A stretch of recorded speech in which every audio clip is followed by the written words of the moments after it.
In this video, we're going to take a look at an orange ink by Akkerman, their number 16. Now, as always, there's timestamps down below so you can skip around, but if you've got the time, I'd appreciate you checking out the entire video. Also down in the description is a link to the orange ink playlist, so if you want to find more orange, you can find that there. I'm an ink guy, and let's get into the first writing sample done on 90 GSM Clairfontaine. No bleeding, no ghosting. We have no feather, no spread, no shading, no tone variation, exactly the same all the way through, which is really nice. The extra fine took 13 seconds to dry, the medium took 21. Scrubby gives no color variation, none in the writing. Smear test says you probably cannot recover if you smear while you're writing. To have a range of experience with this ink, all of the writing samples are done with a Jinhao 159 with a 1.1 stub, a Jinhao X450 with a medium, and a Jinhao X750 with an extra fine. Then a Pelikan M805 with a medium nib was inked up, used for day, and used to take the notes for this video. The next writing sample is done on 52 GSM Tomoe River.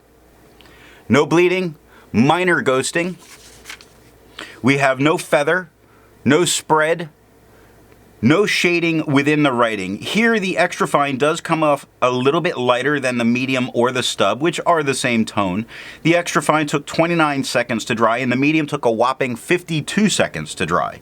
The scrubby for both give no color variation, we're not getting it in the writing, and the smear test, you do not stand a chance of recovery if you smear while you're writing. I agree with Vita. There's a lot to learn by doing multiple chromatographies. The one on the left is done the way it's supposed to be done. A line of ink is put down and then it's put into water for 10 to 15 seconds. And this was very interesting in that there's a very pink color on the bottom and it's moving its way up. Then we get a little bit of the orange and a very bright yellow across the top. Now the one on the right that was let dry for 10 minutes, you really can't tell the difference between the two of them, and I'm not expecting any kind of resistance from this ink. The next writing sample is done on 80 GSM Rhodia dot pad. No bleeding, no ghosting.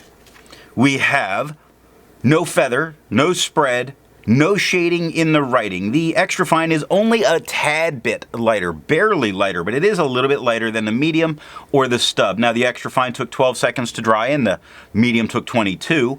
Scrubby for both give no color variation and there's none in the writing. And the smear test, you could not recover if you smeared while you were writing. Resistance tests are done to see how this ink could be expected to perform on a page, and more importantly, how hard it may be to clean from your pen. The smear is allowed to dry for 3 days before testing.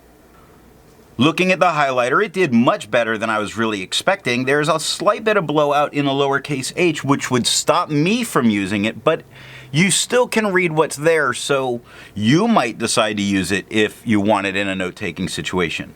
Water is reactivating and lifting most all of this ink off the page. With a little more than 30 seconds, I think it could all be removed. Pen flush does everything that water does and nothing more, and it only took water to get it out of my pen, so that's not surprising to me. The 1/3 bleach solution that you're not going to need absolutely destroys it. The next writing sample is done on Monokaki paper. No bleeding, minor ghosting, no feather, no spread, no shading in the writing. Now the extra fine's lighter than the stub and the medium's just a tad darker than the stub. The extra fine took 10 seconds to dry while medium took 18. Scrubby for both give no color variation, none in the writing, and the smear test, you could not recover if you smeared while you were writing. For the inks tested, the average viscosity was 2.5, with the realm of normal being from 2.1 to 2.9. Akkerman's number 16 has a viscosity of 1.38, making this a wet ink. If you're interested in how the viscosity is done, then down in the description is a link to that video. The next writing sample is done on TWSBI notebook paper. No bleeding, minor ghosting, no feather, no spread, no shading in the writing. The extra fine here comes off quite a bit lighter than the stub, and the medium comes off quite a bit darker than the stub. The extra fine took 11 seconds to dry, while medium took 20. Scrubby for both give us no color variation. There is none in the writing, and the smear test you could not recover if you smeared while you were writing. For the inks tested, the average dry time was 17 seconds, with the realm of normal being from 13 to 21 seconds.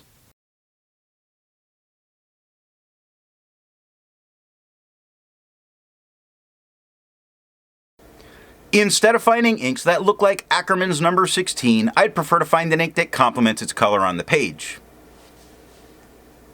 I went with a blue ink by Monteverde, their Horizon Blue. Now, if you'd prefer a different complement color, then down in the description are links to those playlists. So what do I think of Akkerman's number 16? The most boring orange I have ever seen. Boring is predictable, and it's a beautiful thing. This always looks exactly the same. Very nice. Bright and a good complement color. It is a little too bright for a whole page of reading though, which makes my eyes hurt just a little when I have this orange. So what nib and pen are going to give the best writing experience with this ink? Again, it's so predictable it's boring, and boring is beautiful. It means you can ink up any pen and get a great experience from it. So, dealer's choice. I hope you got something out of this video, and in the next video we're going to take a look at Noodler's Bad Green Gator.